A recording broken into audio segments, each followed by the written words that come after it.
Guru Penggerak. Saya CGP Angkatan 9, Dewi Amalia, SDN Bajangan, Kabupaten Pasuruan. Assalamualaikum warahmatullahi wabarakatuh.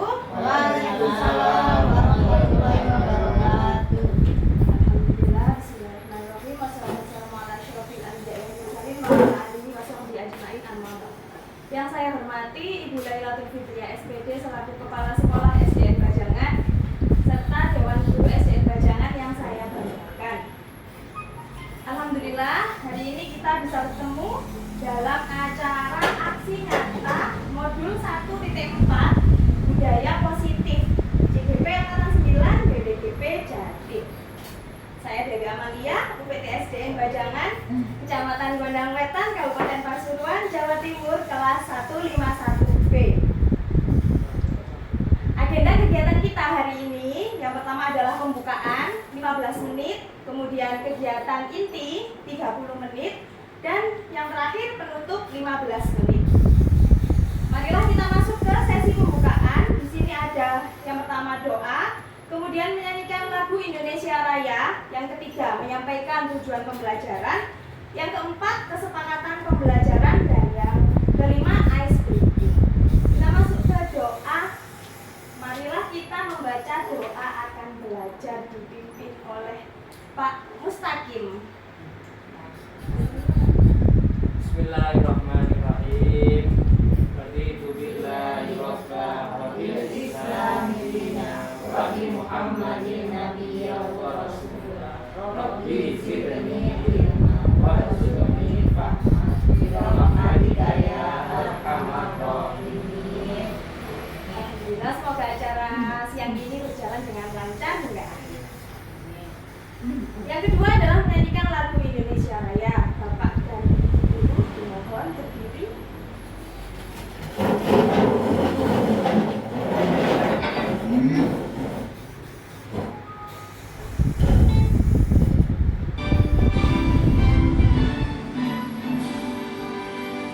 Indonesia tanah airku, tanah tumpah darahku.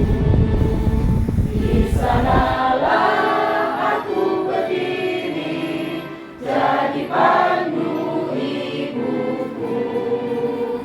Indonesia kebangsaanku, bangsa dan tanah airku.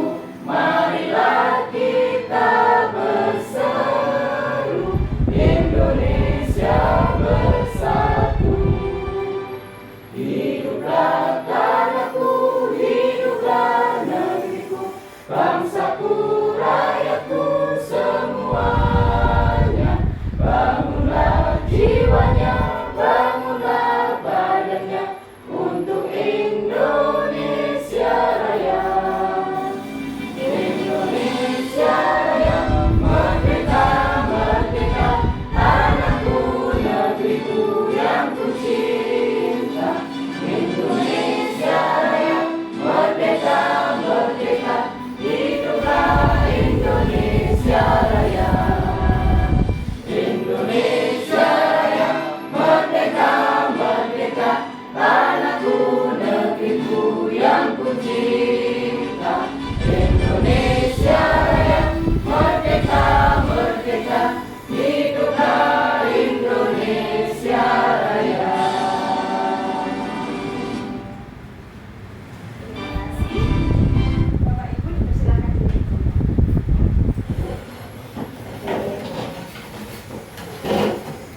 Tujuan pembelajaran kita yaitu menyampaikan pembelajaran dan penerapan konsep inti modul budaya positif.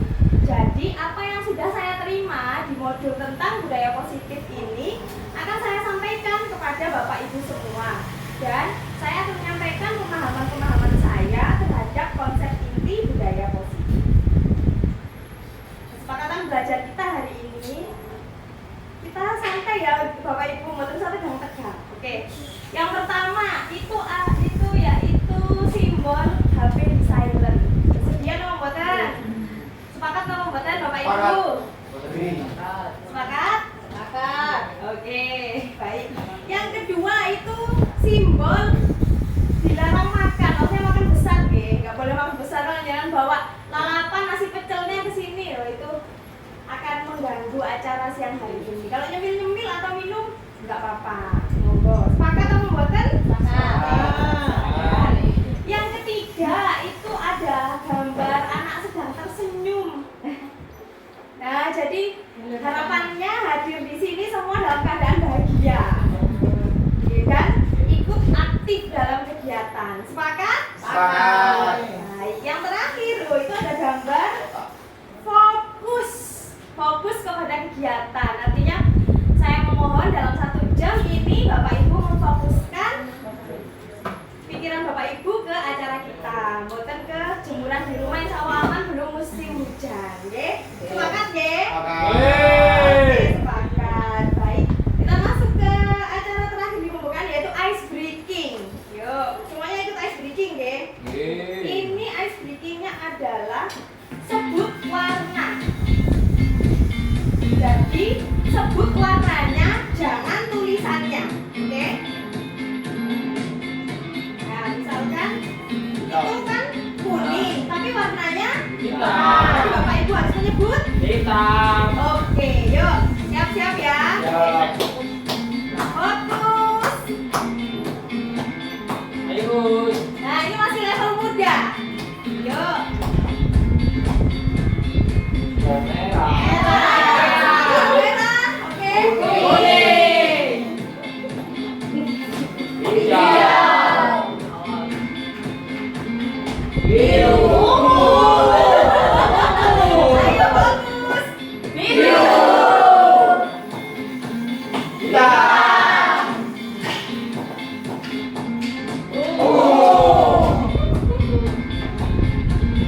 Biru.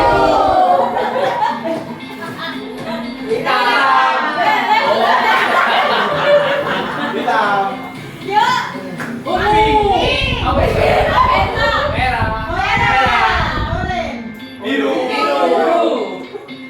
Biru.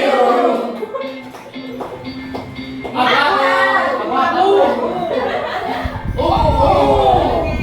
Merah. Pink.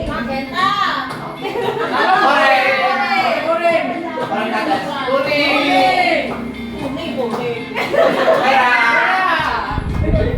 Tidak. Fokus. Merah. Kuning. Hijau. Itu.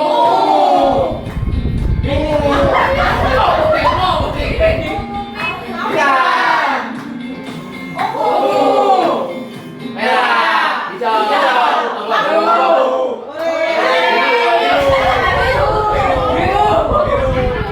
Biru. Bagi tepuk tangan untuk kita semua. Nah, bagaimana Bapak Ibu sudah lebih fresh? Iya. Alhamdulillah. Oke, selanjutnya kita masuk ke kegiatan inti, yaitu penyampaian konsep inti dari budaya positif. Ada beberapa pembahasan.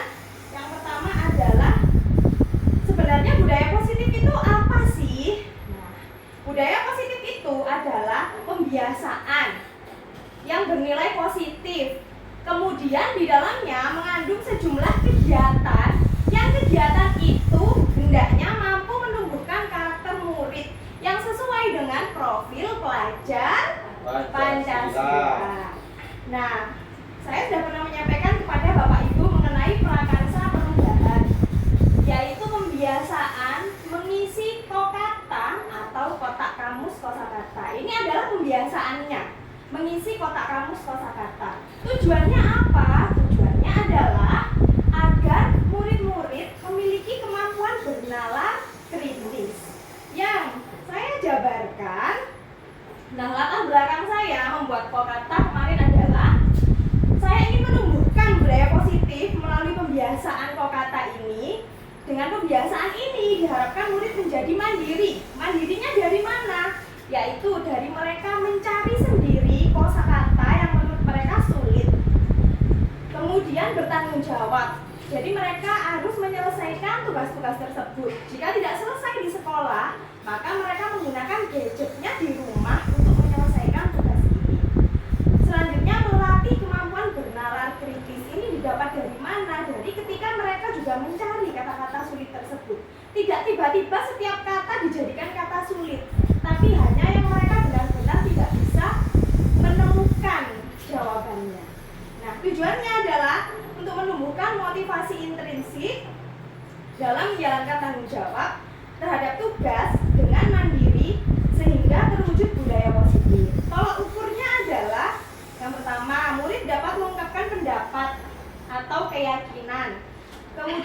guru dan murid dapat menjalankan keyakinan kelas. Nah, dari budaya positif ini akan dibawa nanti ke keyakinan kelas nanti di pembahasan selanjutnya gitu. Dan yang terakhir, komunikasi yang baik antara guru dengan murid. Ini nanti ada di segitiga restitusi di akhir nanti.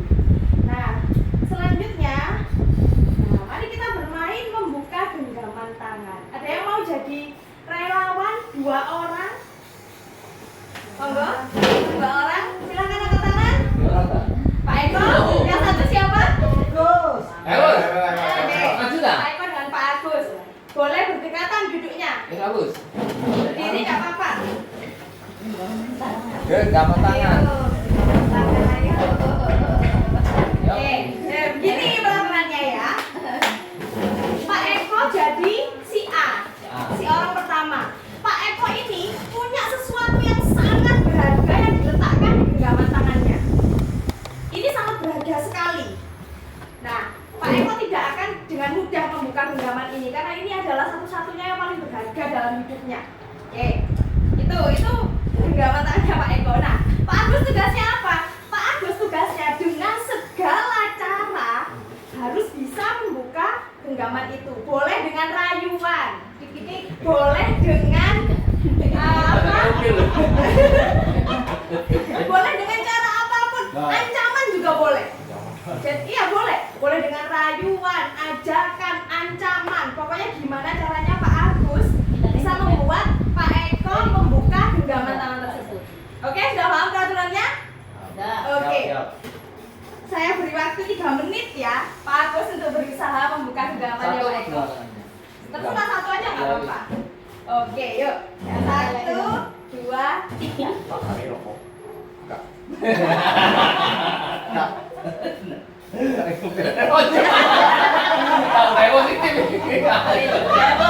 Positif. Iya, nggak apa-apa.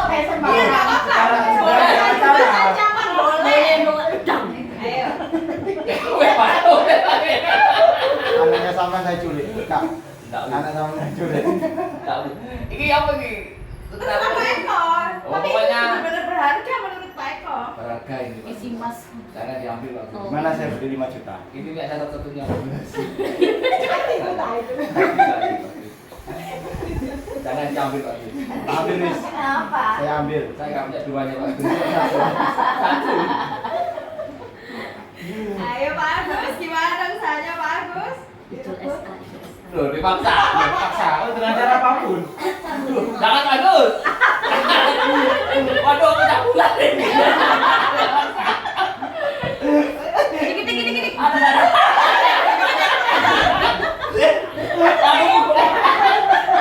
Buka dulu. Bisa dengan perkataan saja Pak Agus, tidak dengan tindakan. Ya, Perkataan aja. Oke, tetap gegap. Ayo lanjut Pak Agus, masih ada waktu 1 menit. Waduh, suwe ini Ren. Pertahankan Pak Eko, pertahankan Pak Eko. Kesepakatan tidak oleh buka HP. alarm. Oke, nggak apa-apa. Ayo lanjut Pak Agus. Saya tukar dengan burung murai di rumah. Burung bagus. Burungku lebih bagus. Barang lebih bagus. Wah, burung bagus. Ajar dengan cara apapun. Oke. Sudah? Sudah wis. Oh, sudah, waktu sudah nyerah. Sudah nyerah. Oke, terima Nanti kasih. berikan. Silakan duduk.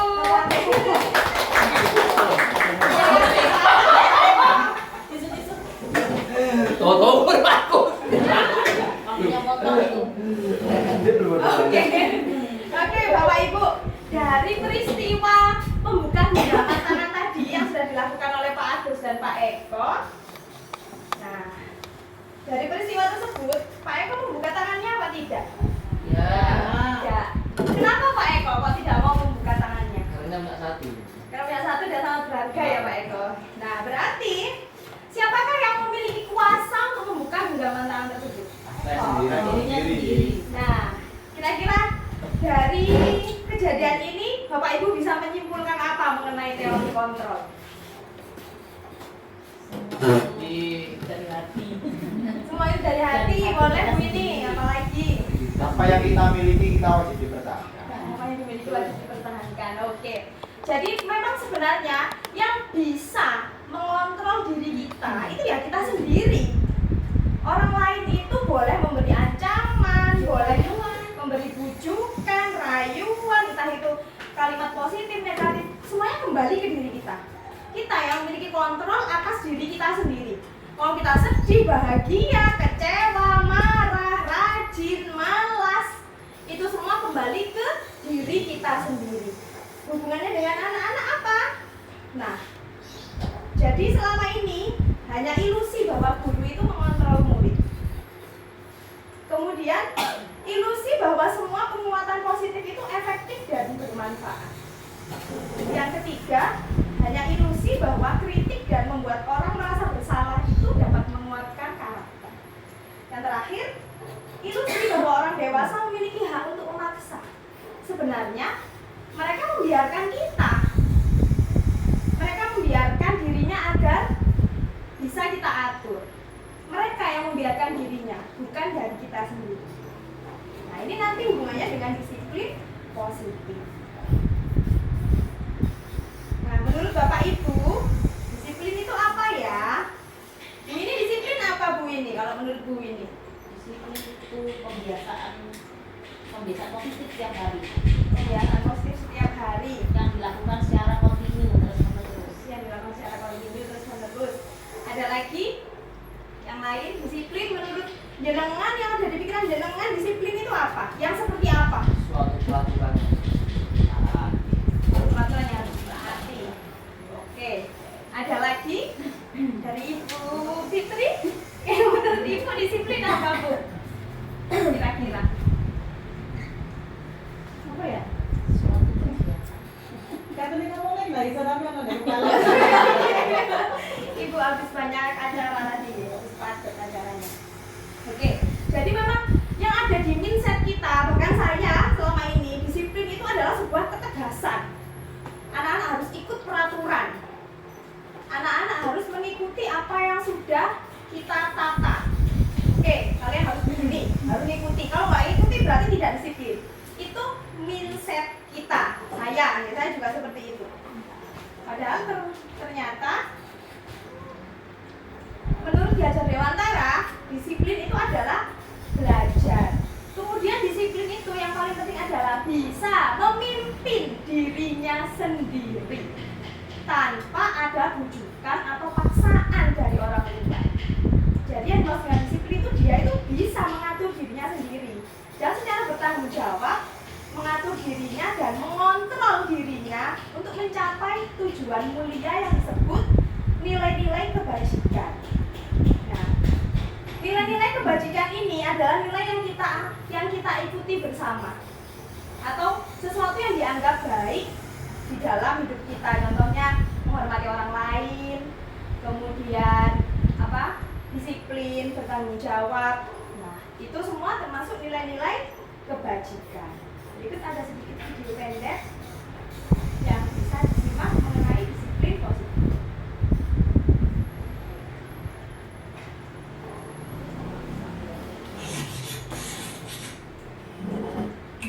Kalian semua wajib ikut renang.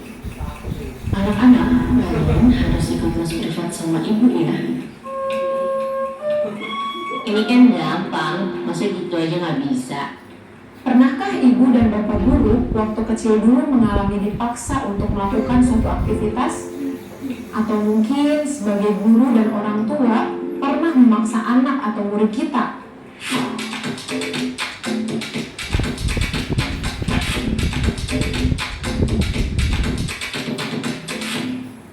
Memaksa terkadang bisa berhasil, setidaknya untuk jangka pendek.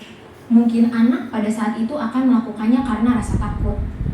Namun, ada dampak jangka panjang yang mungkin tidak kita sadari, ibu dan bapak guru. Perilaku tidak akan jadi kebiasaan dalam jangka panjang. Perilaku itu hanya akan dilakukan jika ada paksaan dari luar. Karena perilaku tersebut bukan muncul dari kesadaran internal. Kedua, akan hilang ketertarikan bahkan muncul antipati terhadap kegiatan yang dipaksakan.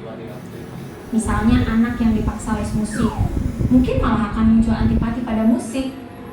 Bukan karena musiknya, tetapi karena pemaksaannya. Yang ketiga, kemerdekaan berekspresi dan potensi anak menjadi terbatas. 3 dampak pemaksaan yang ibu dan bapak guru saksikan tadi tentu saja bertolak belakang dengan perilaku disiplin yang kita harapkan.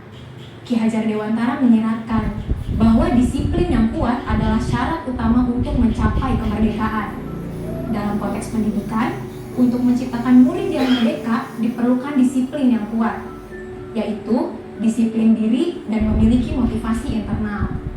Sementara merdeka menurut Ki Hajar Dewantara yaitu tidak hanya terlepas dari perintah, akan tetapi juga cakap buat memerintah diri sendiri. Hal yang sama diungkapkan oleh Diane Gozen, bahwa disiplin diri dapat membuat seseorang menggali potensinya menuju kepada suatu tujuan, sesuatu yang dihargai dan bermakna. Sebagai pendidik, kita sebaiknya menerapkan cara-cara yang lebih positif ketika meminta murid melakukan sesuatu tanpa harus memaksa. Di antaranya dengan melakukan hal-hal sebagai berikut. Yang pertama, mengajak atau mendorong murid melakukan kegiatan yang membuat mereka senang. Yang kedua, membantu murid untuk menemukan inspirasinya. Dan yang ketiga, membuka ruang dialog dengan murid. Nah, Ibu dan Bapak Guru, sekarang mari kita refleksikan bersama. Apakah kita cenderung memaksa murid untuk patuh mengerjakan sesuatu? Atau dengan kita melakukan cara-cara lain yang membuat murid merasa senang dan dihargai dalam mengerjakan sesuatu? Bagaimana rasanya ketika melakukan sesuatu tanpa dipaksa? Lalu, cara seperti apa yang ingin Ibu dan Bapak Guru praktikan di kelas? Selamat belajar Ibu dan Bapak Guru hebat. Salam dan bahagia.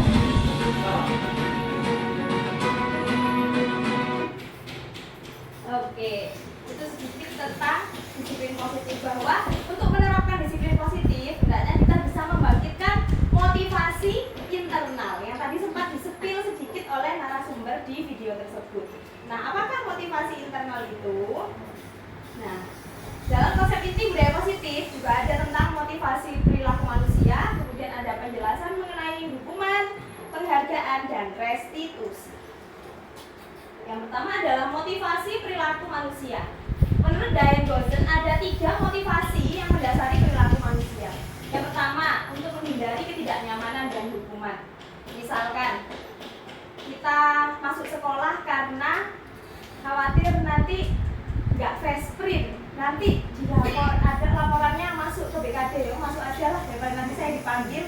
Nah, itu motivasi yang pertama, menghindari ketidaknyamanan atau hukuman. Kemudian yang kedua, untuk mendapat imbalan atau penghargaan. Saya tak rajin datang jam 6 biar dipuji sama ibu kepala sekolah. Nah, itu motivasi yang kedua. Alasan yang kedua yaitu untuk mendapatkan imbalan atau penghargaan. Nah, motivasi yang ketiga untuk menjadi orang yang mereka inginkan dan menghargai dirinya sendiri. Jadi melakukan hal apapun karena menghargai dirinya sebagai manusia yang unik, yang luar biasa, ciptaan Allah yang sebaik-baiknya. Jadi karena sudah diciptakan dengan sebaik ini, maka kita harus menjadi orang yang sebaik-baiknya. Itu yang ketiga. Motivasi yang A dan B itu disebut motivasi eksternal, dari luar, dan itu biasanya hanya jangka pendek, Bapak Ibu. Misalkan ternyata kalau misalkan kita masuk sekolah karena takut dengan fast sprint. Oh, dihapus fast sprint, sudah tidak ada fast sprint sekarang. Nah, kalau kita motivasinya dari yang poin A, maka wah enak, sudah nggak fast sprint. Dikit-dikit saya izin, akan seperti itu. Nah, itu bukti dari bahwa motivasi A dan B itu eksternal, jangka pendek. Atau misalkan yang kedua, kalau hanya ingin dipuji, ternyata kepala sekolahnya tidak suka memuji. Walaupun datang jam 5 juga nggak dapat pujian. Udah nggak usah datang pagi-pagi, kau juga nggak dapat pujian, nggak dapat penghargaan, nggak dapat imbalan, ngapain? Nah, itu bukti bahwa jangka pendek. Lain kalau misalkan motivasi kita itu yang ketiga, dari dalam diri, karena ingin menghargai diri sendiri, maka itu akan berdampak jangka panjang bagi kita. Nah, di sini ada 3 contoh kasus ya, Bapak Ibu. Yang pertama, nanti Bapak Ibu yang menebak ya, ini dia pakai motivasi apa? Motivasi dia takut hukuman atau ingin mendapat penghargaan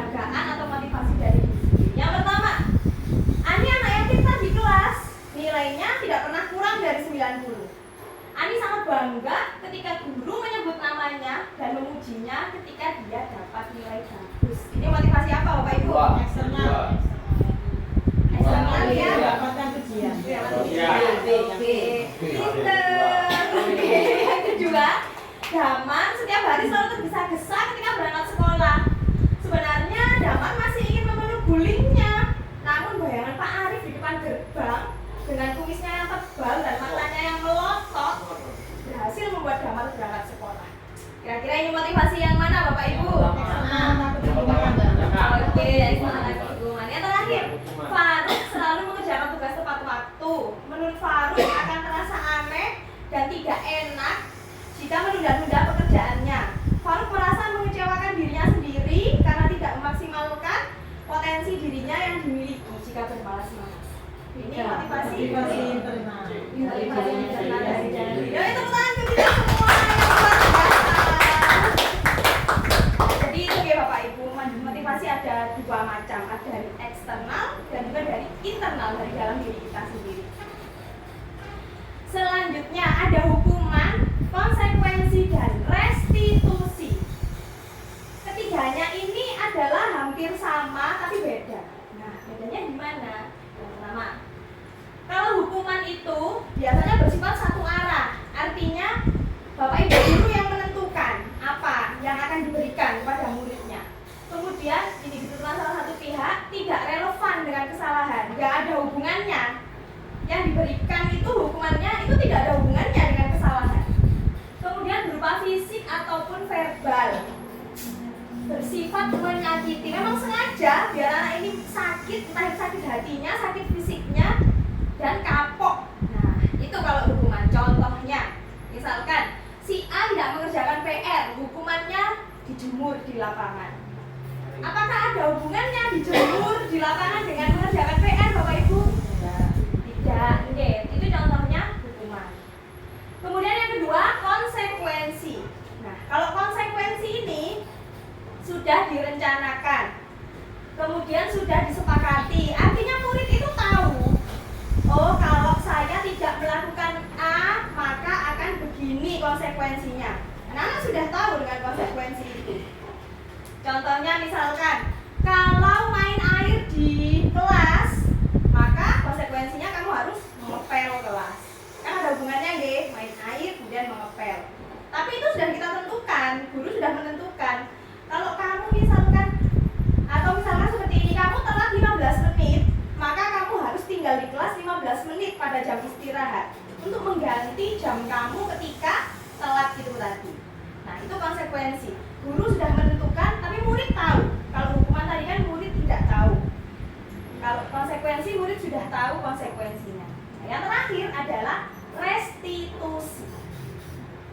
Restitusi ini proses memperbaiki kondisi bagi murid untuk memperbaiki kesalahan mereka, sehingga setelah diperbaiki mereka bisa kembali kepada kelompoknya dengan lebih kuat dan tidak malu. Kan ada anak setelah dihukum malu kembali ke kelasnya deh. Atau misalkan ada guru yang ayo dijemur di lapangan, dilihat jadi tontonan teman-temannya di kelasnya. Itu kan juga mentalnya yang di-down-kan.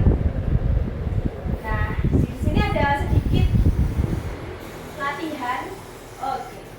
Berlari keliling lapangan 10 kali karena tidak mengerjakan PR. Ini hukuman atau konsekuensi? Hukuman. Semuanya kompak hukuman? Ya. Benar? Ya. Oke, kita lihat jawabannya. Konsekuensi. Hukuman. Kita benar semuanya. Oke. Selanjutnya. Mengapa kelas jangan Konsekuensi. Konsekuensi? Yes. Benar? Oke, tepuk tangan.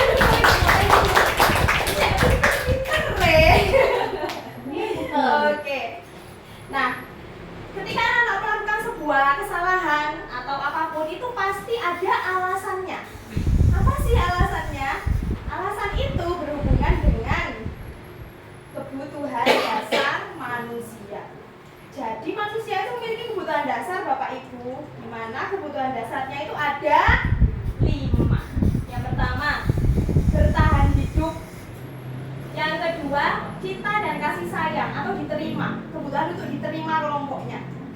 Yang ketiga, kebebasan, bebas memilih. Kemudian kesenangan, ingin bersenang-senang. Yang terakhir penguasaan, ingin menguasai. Yang pertama, yang bertahan hidup itu fisiologis ya, yang terlihat. Kalau yang B sampai E itu psikologis. Nah misalkan nih, di kelasnya Miss B ini waktu kegiatan Mama Hebat, ada anak yang suka cemil-cemil kayak temannya, lidil-lidil. Oke, harusnya Pak Win kita hadirkan sebagai narasumber untuk kita tahu alasannya. Jika jawaban dari anaknya itu karena di rumahnya dia belum makan, kira-kira kebutuhan dasar mana yang belum terpenuhi?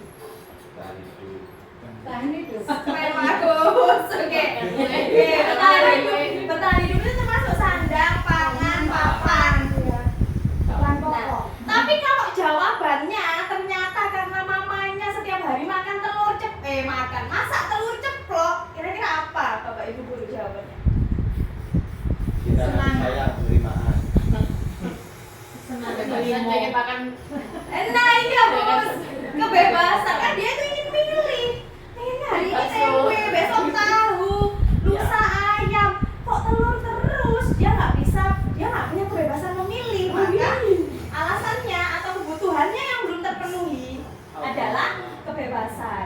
Nah kebutuhan dasar ini yang menjadi motif setiap tindakan manusia, nggak hanya murid ya, tapi juga guru. Apapun yang kita lakukan itu ada alasannya. Kebutuhan dasar apa yang belum kita penuhi, yang belum terpenuhi? Pasti jelasannya masak ceplok terus. Nah, oke. Nanti ya di sini Bapak masuk ke bulan tanggal belasan. Oke.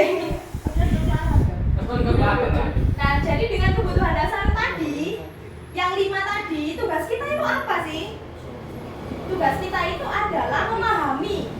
Ketika ada anak yang agak aneh-aneh, kita ajak ngobrol, ya, agar kita tahu kebutuhan dasar apa sih yang belum terpenuhi, dan kita akan menuntun untuk dia memenuhi kebutuhan dasarnya dengan cara positif. Misalkan penguasaan tadi, dia jadi seperti mafia di kelasnya, seperti preman. Nah itu kan arahnya negatif. Kira-kira di mana nih agar kebutuhan dia untuk penguasaan ini terpenuhi dengan cara positif?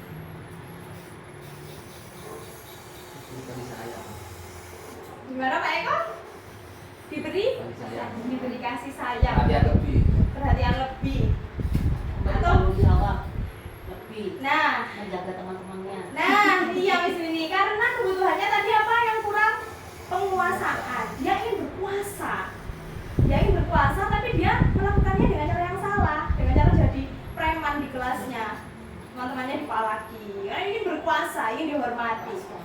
Dengan cara memberinya tanggung jawab, itu dia akan, oh, aku sudah berkuasa nih, tapi dengan cara yang positif. Nah, untuk menerapkan semua disiplin positif, nilai-nilai kebajikan, dan lain sebagainya, kita membutuhkan keyakinan kelas. Apa sih keyakinan kelas itu? Menurut Bapak Ibu apa nih keyakinan kelas? Hampir sama dengan kesepakatan, itu beda. Tapi bedanya apa, Bus? Bus, sinau katanya beda.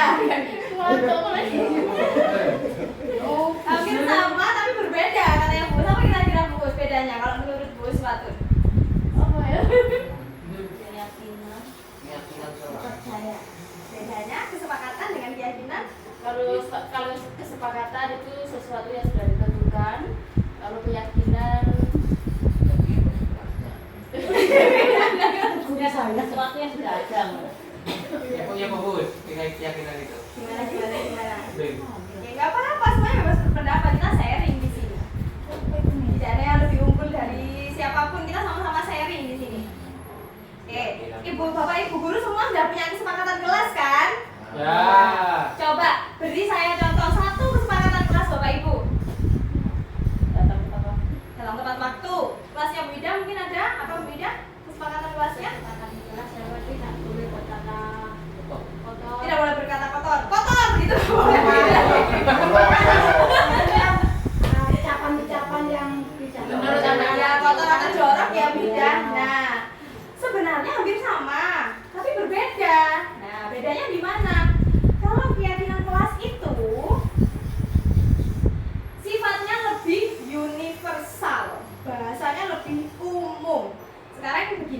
Tadi kelasnya Bu Ida tidak boleh berkata kotor nih, tidak boleh berkata kotor, tidak boleh berkata jelek. Kira-kira kenapa sih kok kita nggak boleh berkata kotor ke teman?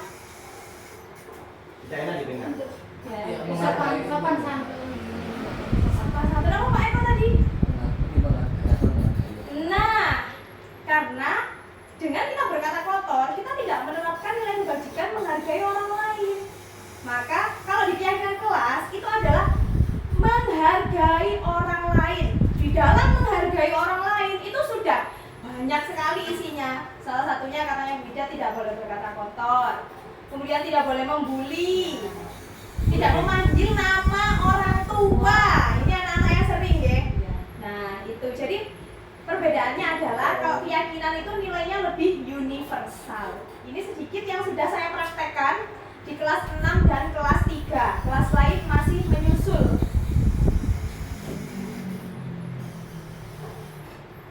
Di sini juga akan secara singkat saya jelaskan tahapan.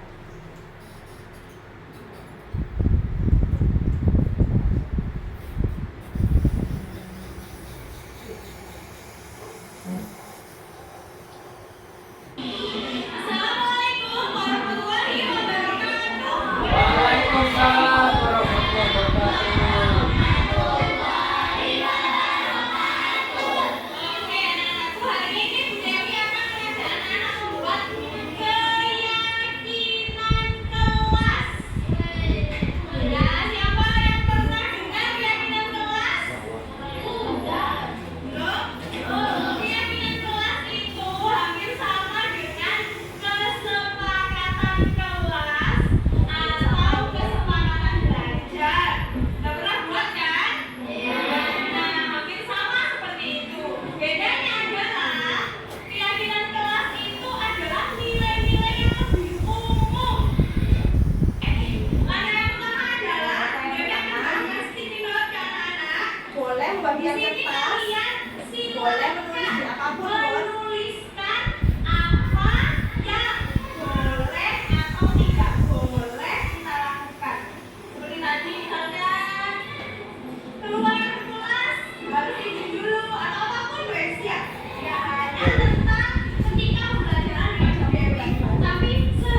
Tujuannya apa? Kalau mereka ada tanda tanya di situ, oh iya, saya juga ikut buat loh dengan keyakinan kelas ini. Sekarang kalau mengingatkan itu tinggal gini, ayo mana nih nilai tanggung jawabnya?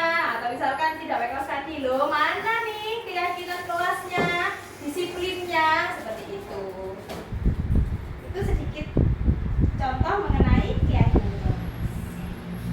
Bapak Ibu yang lain boleh menerapkan di kelasnya keyakinan kelasnya. Nah, selanjutnya setelah membuat keyakinan kelas dan keyakinan kelas itu sudah berjalan, di sini ada posisi kontrol guru. Ada 5 posisi kontrol guru.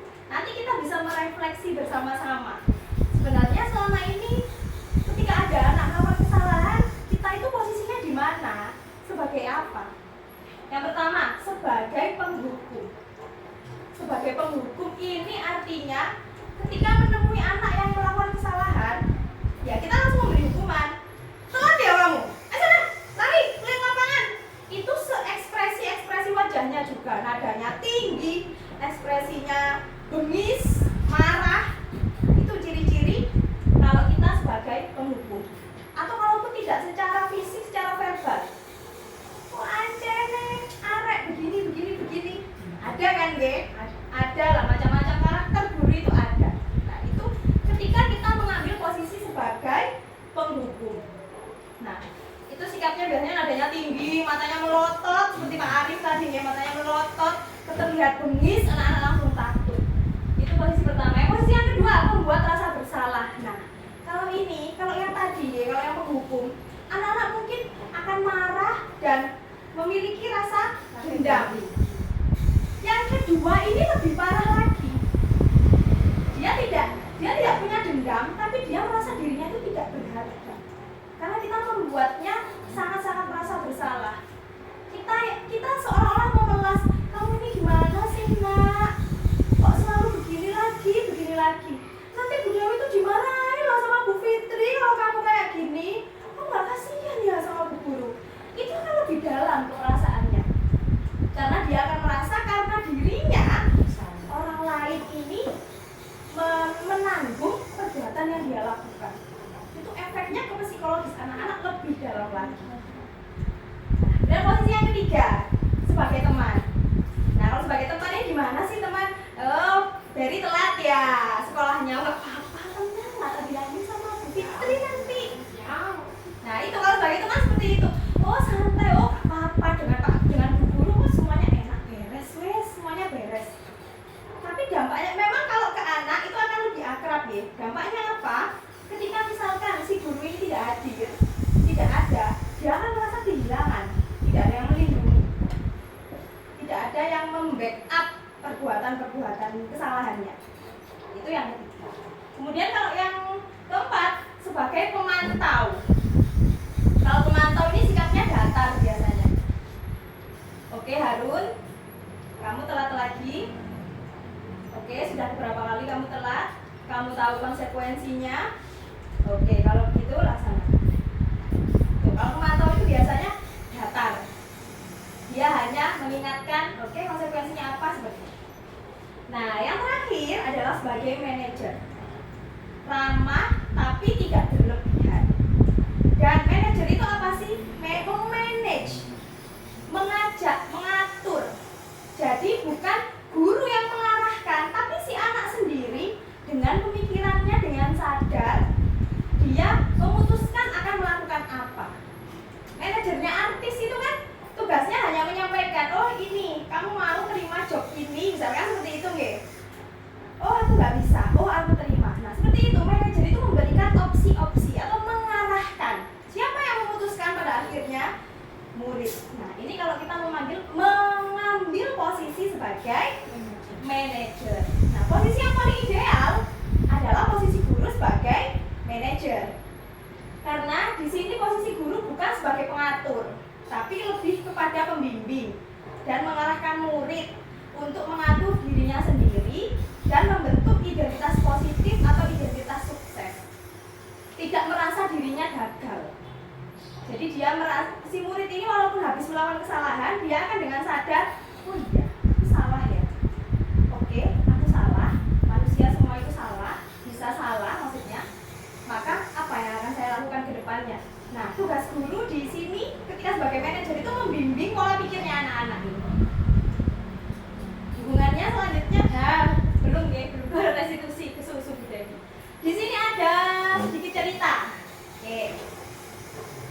kira-kira nih nanti si guru ini mengambil posisi kontrol sebagai apa menurut Bapak Ibu?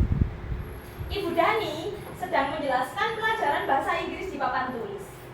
Beliau melihat Fajar tidur-tiduran dan tampak acuh tidak acuh pada pelajarannya. Fajar, coba jawab pertanyaan nomor 3. Maju ke depan dan kerjakan papan tulis. Fajar malas-malasan maju ke depan. Sampai di depan papan tulis, Fajar hanya diam, memegang bukunya dan memegang spidol di tangannya. Ayo Fajar, makanya jangan tidur-tiduran. Lain kali itu perhatikan. Sudah sana, duduk lagi. Kira-kira siapa yang bisa? Selanjutnya. Kemudian Fajar pun duduk lagi di bangkunya. Hal ini sudah sering kali terjadi. Tidak memperhatikan, acuh, nilainya juga tidak terlalu baik. Kemudian Ibu Dani menegur Fajar. Fajar hanya menjawab, tidak tahu Bu. Kemudian Ibu Dani menjawab, gimana kamu Fajar? Kamu gak kasihan sama Ibu ya? Ibu tuh udah capek-capek ngajarin kamu. Gak kasihan ya sama Ibu? Fajar pun hanya diam membisu. Oke, pertanyaan yang pertama. Salah. Nomor 2. Ibu Dani mengambil posisi kontrol sebagai apa? Oke, apa perlu saya sepil pilihannya? Salah. B. Oke, saya membuat rasa bersalah.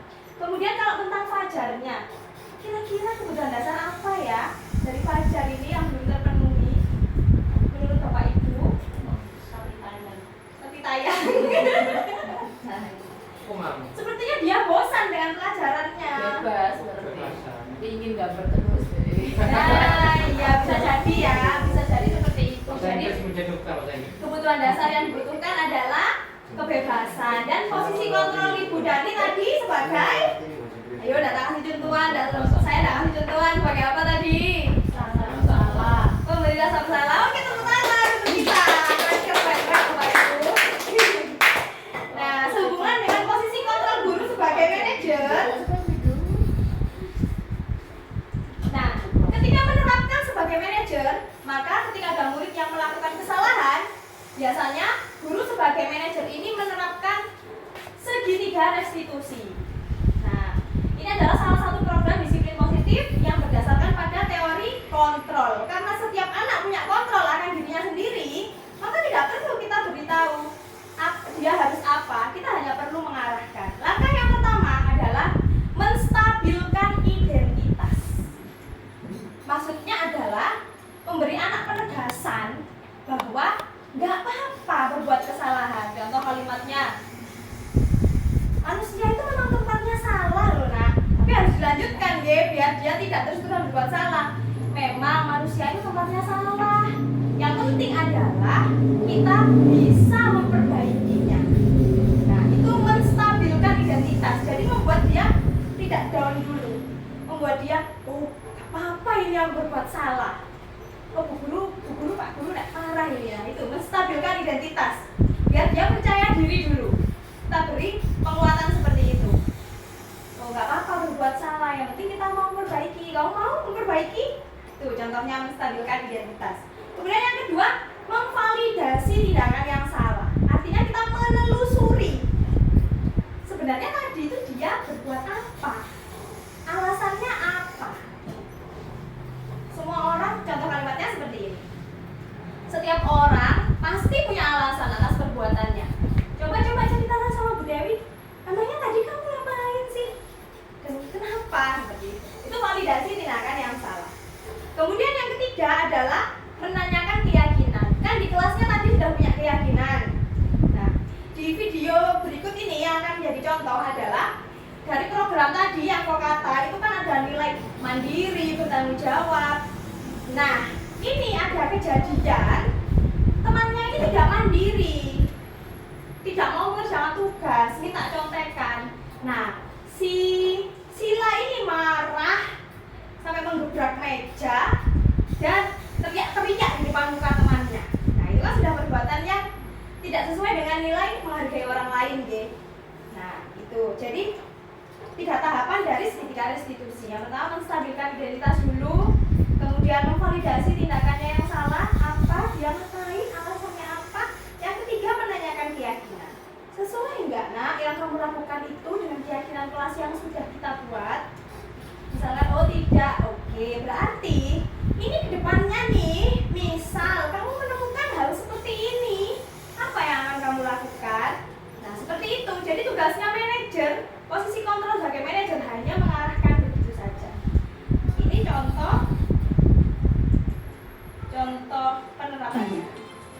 Sila marah dan tidak bisa menahan emosinya karena pekerjaannya selalu dicontek oleh temannya.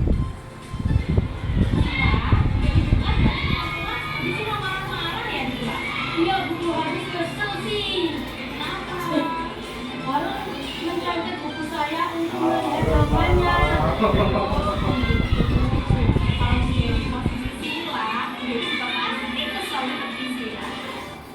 Memangnya tadi di kelas Sila ngapain? Saya marah-marah kemudian nggak sengaja mengejar mejanya dan saya maki-maki. Terus saya bilang, oh gitu. Oke. Kalau ini Dia open. Misalnya, Sila nggak sampai melakukan hal yang bisa Jadi proses mengembalikan keyakinan. yang Sila lakukan tadi tidak sesuai dengan keyakinan kelas kita yang benar.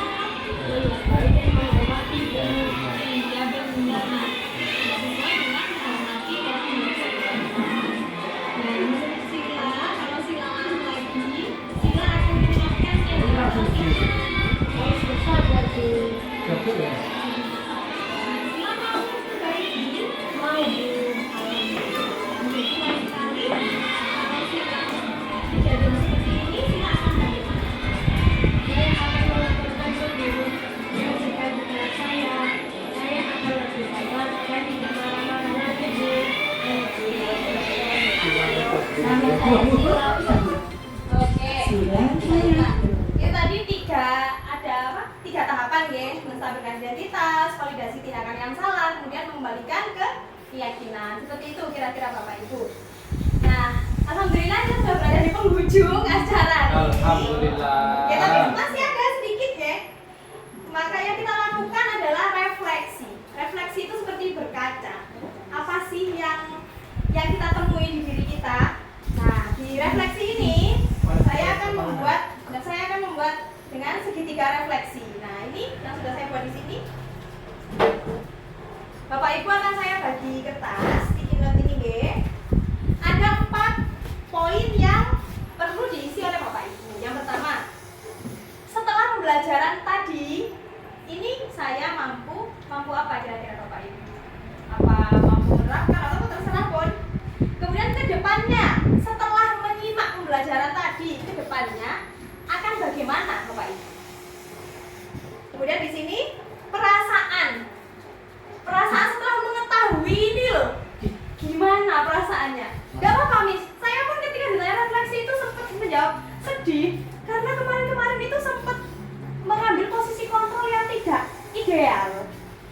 Yang terakhir saya paham bahwa dari pembelajaran tadi Bapak Ibu paham bahwa apa? Oke, saya bagi kertasnya. Untuk yang ini warna hijau, nanti saya kasih contoh nggih. Ini hijau, jadi nanti yang hijau Bapak Ibu tempel di sini. Yang pink di sini. Oke. Yang orange di sini. Yang terakhir kuning di sini. Jadi Bapak Ibu dapat 4 warna.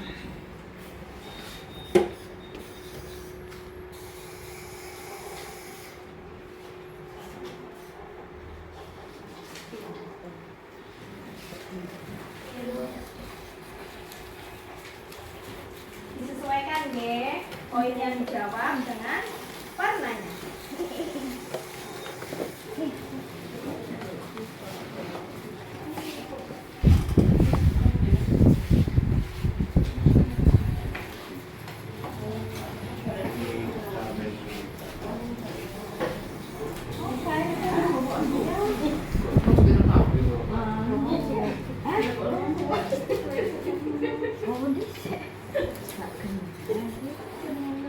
Baik,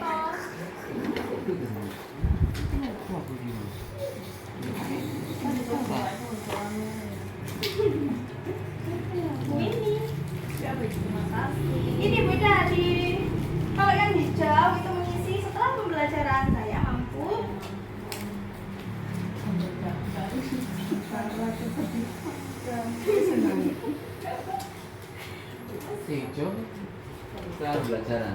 Kita mau Pembelajaran yang ini, yang tadi yang saya sampaikan tadi. Pak Agus. Mengendalikan hati saya. Pak Takim. Ini. Oke. Selain di sini dulu Pak Takim. Yang hijau itu setelah pembelajaran ini saya mampu Mengendalikan diri saya. Ini ditulis di situ, nanti silakan langsung ditempel di sini, oke? hijau apa tadi? Ini Pak Agus, ketinggalan. Oh, hijau setengah pelajaran. Atau bisa lihat di sini. Hijau itu yang atas. Ya kok.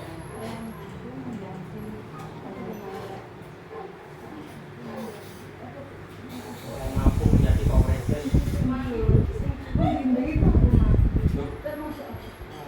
Kalau nyentuh bisa. Bukan pengalaman dari hati yang terdalam. Balik. Yang mana apa Pak Eko? Hijau kan? Mendedak. Apa pulpen? Yang orange itu ke depannya, setelah melihat pelajaran ini ke depannya, Bapak Ibu ini mau gimana? Mau seperti apa?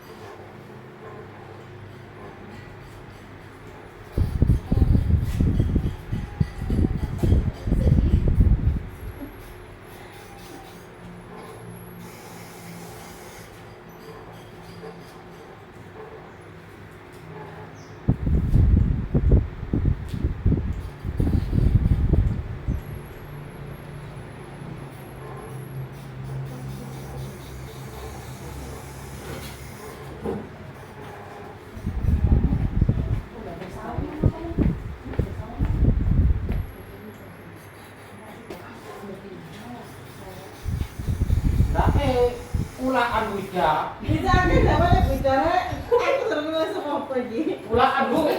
Enggak, pulang. Silahkan ditempel.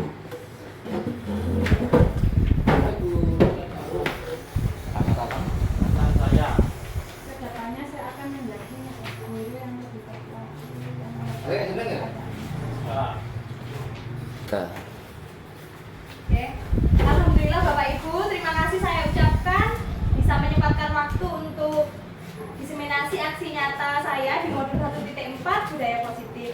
Untuk acara yang terakhir yaitu doa, marilah kita ucapkan alhamdulillah bersama-sama. Alhamdulillahirobbilalamin. Akhirul kalam, wassalamualaikum warahmatullahi wabarakatuh. Waalaikumsalam warahmatullahi wabarakatuh. Alhamdulillah.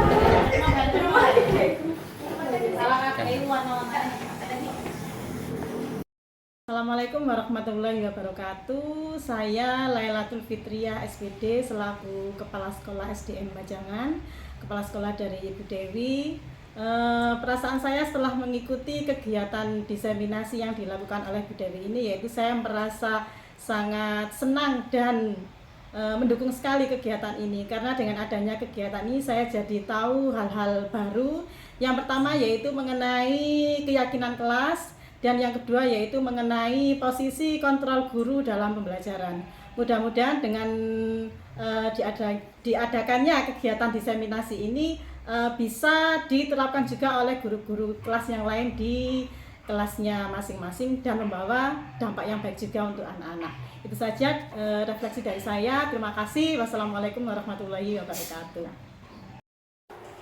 Saya sangat senang sekali dengan aksi nyata kali ini. Kita jadi lebih tahu bahwa guru itu harusnya melakukan segala bentuk pembelajaran berpusat pada siswa.